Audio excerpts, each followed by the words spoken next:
ازيكم يا حبايبي؟ عاملين ايه؟ يا رب تكونوا بخير وانتوا بتشوفوا الفيديو. النهارده هنجرب في القلايه الهوائيه الدجاج الستريبس. اوكي، عملناه على درجه حراره 180 وعملنا العلامه على الفراخ. ادتنا ايه؟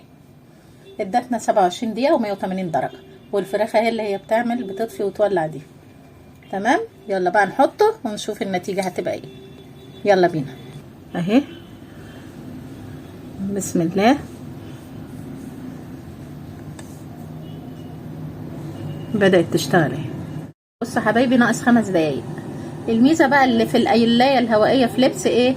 الميزه ان هي ممكن تقفلي وتشوفيها وصلت لحد فين. تمام يا حبايبي، هنا اهو اهي، شوفوا ما شاء الله لسه 5 دقايق وهي ايه؟ تعتبر استوت. نحطها تاني ل5 دقايق عشان تكمل سواها على الاخر، ونشغلها تاني بس. ما شاء الله بقى خلصت اهي. يلا نشوفها يا حبايبي.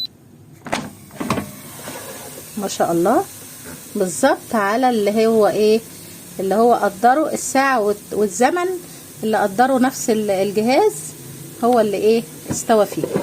يلا بقى نفضيها. بصوا يا حبايبي،